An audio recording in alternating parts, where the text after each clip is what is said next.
ओम शांति। आज 26 अक्टूबर 2022 की मुरली में बाबा ने हमें संगम युग का महत्व बताया है और कैसे इस संगम युग पर हमें लिफ्ट मिलती है और उसका आधार क्या है। बाबा अनेक स्मृतियाँ भी हमें देते हैं और बाबा और हम आत्माओं में क्या अंतर है उसे भी बाबा स्पष्ट करते और अनेक टाइटल्स जो हैं वो बाबा हमें देते हैं, तो उसके नशे में हमें रहना है। तो जैसे पहले बाबा ने कहा कि संगम युग पर लिफ्ट और क्या मिलता है, उड़ने के पंख मिलते हैं, क्योंकि ये एक ही युग है जो ऊपर चढ़ने का है। ये संगम युग सुहावना समय है। तो ऊपर जाने की लिफ्ट कैसे मिलती है, उस पर नियम क्या है लिफ्ट पर बैठने के? पवित्रता और स्वदर्शन चक्रधारी। तो अगर हमें लिफ्ट में ऊपर जाना है, यानी एकदम से सतो प्रधान अवस्था तक पहुंचना है, तो उस सतो प्रधान अवस्था में लिफ्ट के थ्रू कैसे पहुंचेंगे? जितना पवित्रता को धारण करेंगे और जितना स्वदर्शन चक्र फिराएंगे। फिर बाबा ने कहा कि पंख भी मिलते हैं। तो वो पंख कैसे मिलते हैं? क्योंकि माया ने पंख काट दिए हैं। तो पंख का आधार क्या है? जब बाबा के बनते हैं और जब ब्राह्मण बनते हैं, कि सच्चा ब्राह्मण, सर्व मर्यादाओं को पालन करने वाला ब्राह्मण। तो जब बाबा के बन जाते और ब्राह्मण बनते तो पंख मिलते हैं, यानी याद में हम सहज उड़ पाएंगे और ऐसे ही सहज हम सतो प्रधान बन पाएंगे पवित्रता और स्वदर्शन चक्र से। फिर बाबा ने बताया है संगम युग पर हमें ढेर सी खुशियाँ मिलती हैं। वो ढेरों खुशियाँ कौन कौन सी मिलती हैं? कि हमारे लिए इस समय सुख के दिन आ रहे हैं, और सिर्फ हमारे लिए ही नहीं, सभी के लिए आ रहे हैं, क्योंकि सभी आत्माएं मुक्ति को पाएंगी। और अब हमारे 84 जन्म पूरे हुए हैं, हमें इस समय धीरज मिल रहा है। तो ये सब कुछ कब होता है? संगम युग पर ही होता है। संगम पे और क्या होता है?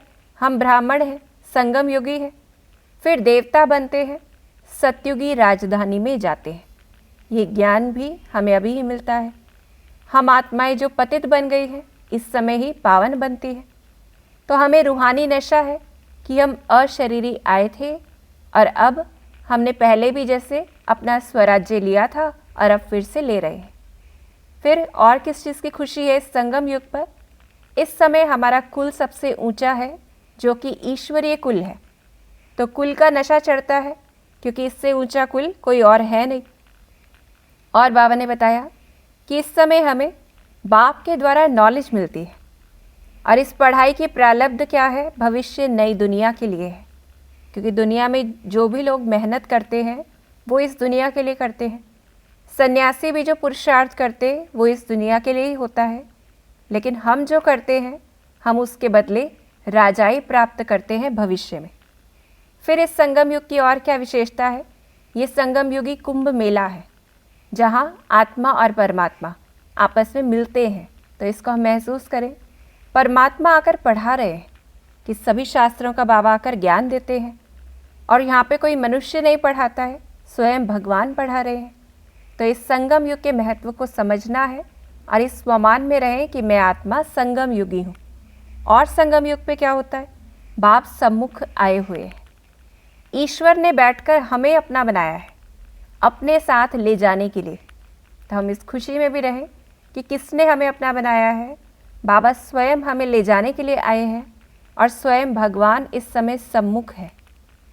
और ये राजयोग की पाठशाला है।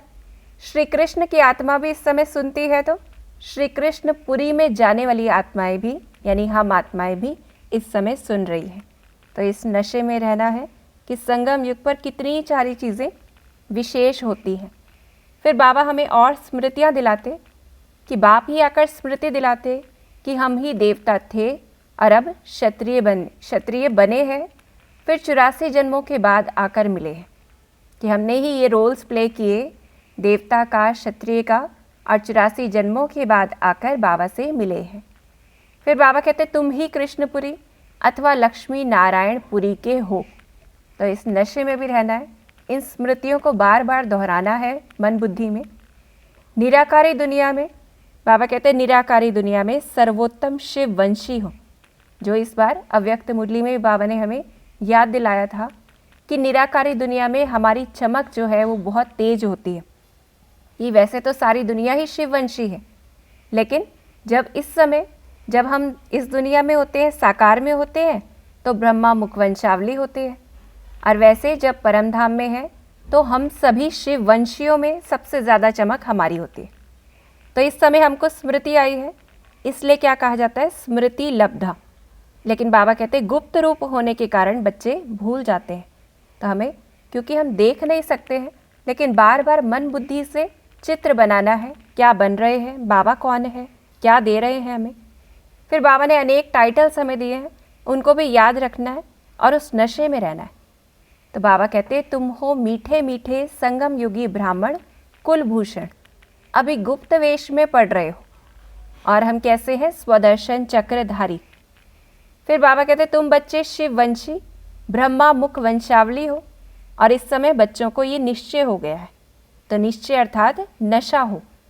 तुम्हारा नाम भी है ब्रह्मा कुमार कुमारी, और बाबा टाइटल देते तुम हो रूहानी सोशल वर्कर। जिस्मानी सोशल वर्कर तो बहुत है, तुम रुद्र यज्ञ के रक्षक हो। तो हमें देखना है हर संकल्प बोल कर्म से हम इस रुद्र यज्ञ की रक्षा करें, यानी हम स्वर्ग क्रिएट करें।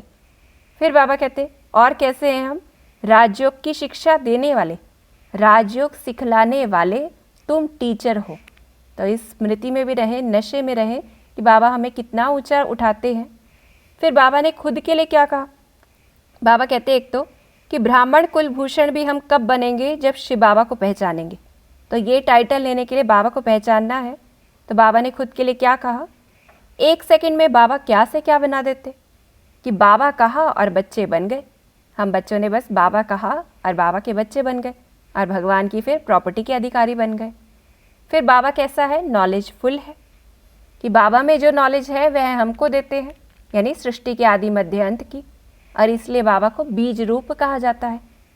फिर बाबा कैसा है, जो सारे झाड़ की नॉलेज हमें दे देते हैं, ज्ञान सागर है, तब ही पतित पावन है।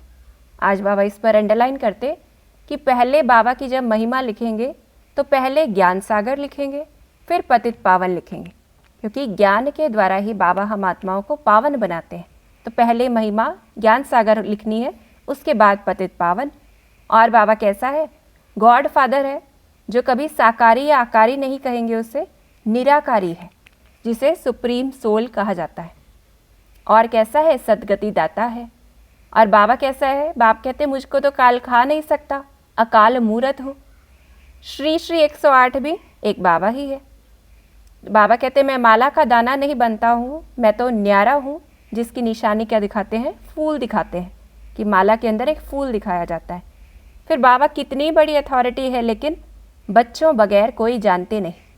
तो ये याद रखना है, बाबा कह रहे बच्चों के सिवाय तो कोई जानते नहीं, और अगर बच्चे भी ना जाने तो, यानी हमें हर वक्त देखना है हमारे सम्मुख कौन है, पढ़ा कौन रहा है, वो कोई साधारण बाबा नहीं है, स्वयं भगवान है।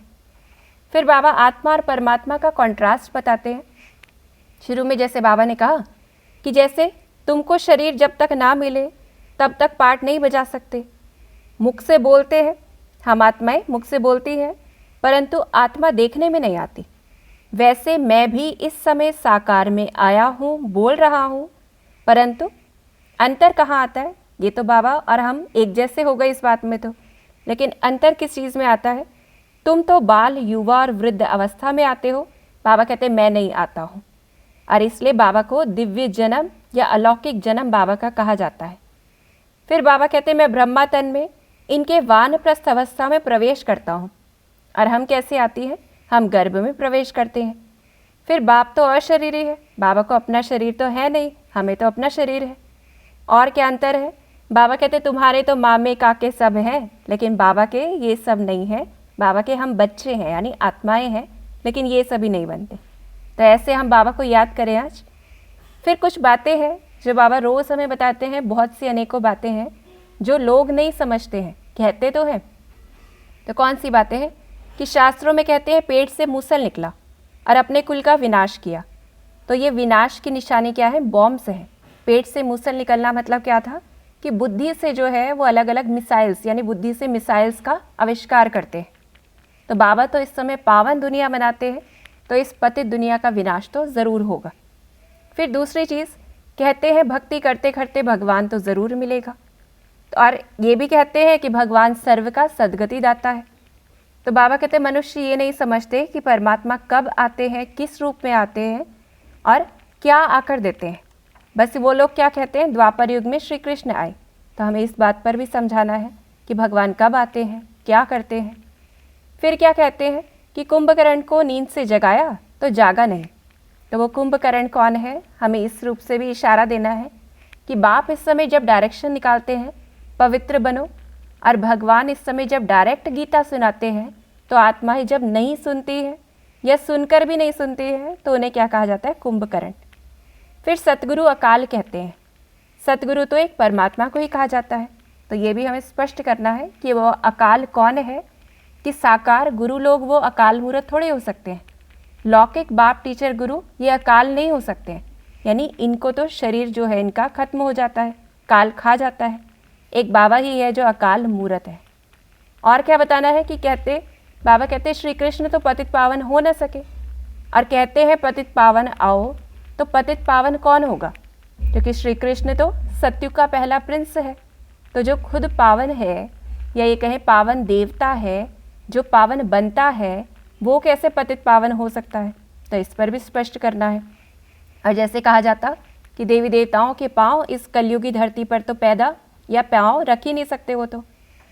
फिर गॉड फादर ही सुखदाता है, इस पर भी बताना है कि जब मनुष्य मरते हैं तो भी कहते हैं राम राम कहो। किसी को फांसी पर चढ़ाते हैं तो पादरी लोग कहते हैं भगवान को याद करो। तो इसमें स्पष्ट है कि गॉड फादर ही सुखदाता है। तो इस पर बताना है। फिर कहते हैं कन्याओं ने भीष्म पितामह को बाण मारे। तो ये जो दिखाते हैं, बाबा कहते हैं बाण मारने से कहते हैं गंगा निकल आई। तो इससे सिद्ध है कि अंत में ज्ञान अमृत जो है वो सभी को मिलेगा।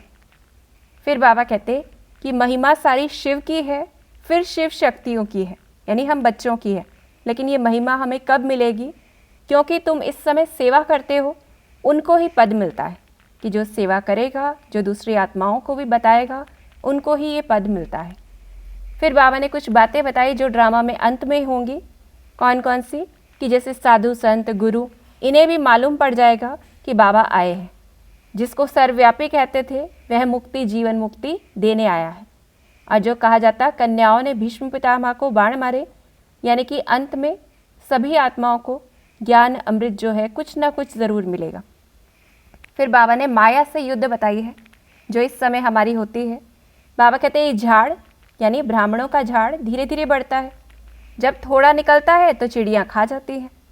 और फिर युद्ध कैसे होता है, इस झाड़ को माया का तूफान ऐसा आता है जो अच्छे अच्छे बिखर जाते हैं। कि जो बच्चे, बाबा कहते जो बच्चे ऐसा कहते थे कि कुछ भी हो जाए हम नहीं जाएंगे, वो भी आश्चर्यवश सुनंती कथंती भागंती हो जाते। यानी पहले तो बहुत अच्छे से सुनते, दूसरों को भी बताते, फिर भागंती हो जाते। कि इस समय हम प्रैक्टिकल में देख रहे हैं, माया सामने खड़ी है। बाबा कहते मल्ल युद्ध होती है, दोनों तरफ से पहलवान है। यानी एक तरफ हमारे विकार, पुराने संस्कार, वो भी बड़ी जोश से ऊपर आते हैं। तो कभी किसी की हार और कभी किसी की जीत। एक तरफ हम ज्ञान के आधार पर लड़ाई करते और दूसरी तरफ पुराने संस्कार आगे आते। तो अभी सबको 5 विकारों का ग्रहण लग गया है कि ये युद्ध में हुआ क्या, कि इस समय ग्रहण लग गया है। अब इस पे जीतेंगे कैसे, कि माया से जीतने का उपाय क्या है। तो बाबा ने कहा दे दान तो छूटे ग्रहण। तो हमें अपनी कमी कमज़ोरी बाबा को अर्पित करनी है। फिर बाप कहते बच्चे तुम मेरा बनो, दूसरा ना कोई। एक बाप, दूसरा ना कोई। बाप को याद करो और बाप के साथ वर्षे को भी याद करो तो विक्रम भस्म होंगे। और क्या तरीका है, चक्र को याद करना है। तो ऐसे बाबा कहते हैं माया से जीत पहन तुम राजाई स्थापन कर रहे हो। कि रिजल्ट क्या होगी, हम माया के ऊपर जीत पा लेंगे, लेकिन उसके लिए ये सभी युक्तियाँ अपनानी है। फिर अंत में बाबा ने हमें वरदान दिया है और स्वमान दिया है। ब्राह्मण जीवन में यदि सुख का अनुभव करना है तो बाबा कंडीशन लगाते हैं और खुद से पूछना है कि क्या मुझे सुख का अनुभव करना है। क्योंकि ब्राह्मण जीवन में यदि सुख का अनुभव करना है तो क्रोध जीत बनना अति आवश्यक है। अब कब हमें क्रोध नहीं करना है, चाहे कोई गाली दे, चाहे कोई इंसल्ट करे, यानी कुछ भी हो, चाहे कोई परिस्थिति हो, क्रोध नहीं करना है। बाबा कहते क्रोध का अंश रौब है, कि रौब भी नहीं दिखाना है। समय प्रमाण क्रोध से काम बिगड़ता है। कि इस समय हम देखते भी हैं समय प्रमाण क्रोध से काम बिगड़ता है। तो हमें क्या करना है फिर? अब इस क्रोध को बहुत बड़ा विकार समझकर मायाजीत क्रोध मुक्त बनना है। तो इसके ऊपर अंडरलाइन करेंगे हम कि इसको बड़ा विकार समझना है, क्योंकि बहुत बार बहुत बच्चे क्रोध करते हैं लेकिन उसे विकार की दृष्टि से देख नहीं रहे हैं। दूसरा क्या करना है? आत्मिक प्यार से, शांति से बिगड़ा हुआ कार्य भी ठीक हो जाता है। तो इसको हम एक्सपेरिमेंट करके देखें कि आत्मिक प्यार से, शांति से अगर हमारा कहीं पे कार्य बिगड़ा हुआ है तो वहाँ चेकिंग करें कि आत्मिक प्यार से, शांति से बिगड़ा हुआ कार्य ठीक होता है कि नहीं। रिश्तों में देखें, जहाँ बिगड़े हुए हैं वहाँ ठीक होते हैं कि नहीं। लेकिन उसके लिए पहले क्या चाहिए? आत्मिक प्यार चाहिए और शांति चाहिए। और बाबा ने भी इसके लिए कहा है कि क्रोध भी काम विकार का अंश है। तो हमें ऐसे चेकिंग करनी है कहाँ कहाँ क्रोध आता है। फिर बाबा ने हमें स्वमान दिया है कि मैं आत्मा अपनी पावरफुल वृत्ति द्वारा सर्व आत्माओं को योग्य और योगी बनाने वाली आत्मा हूँ। मैं आत्मा अपनी पावरफुल वृत्ति द्वारा सर्व आत्माओं को योग्य और योगी बनाने वाली आत्मा हूँ। तो सारा दिन चेक भी करेंगे कि मेरी वृत्ति यानी मेरे संकल्पों का चक्र किस तरफ है, किस डायरेक्शन में है, कि मैं आत्माओं को पॉजिटिव वाइब्रेशन दे रही हूँ या नेगेटिव वाइब्रेशन दे रही हूँ। कि हमें क्या करना है? योग्य और योगी बनाने वाली ऐसी पावरफुल वृत्ति रखनी है। तो आज हम सारा दिन स्मृतियों में रहें और जो बाबा ने हमें संगम युग का महत्व बताया है उसको बुद्धि में रख के, अपने टाइटल्स को बुद्धि में रख के और क्रोध मुक्त बनना है। ओम शांति।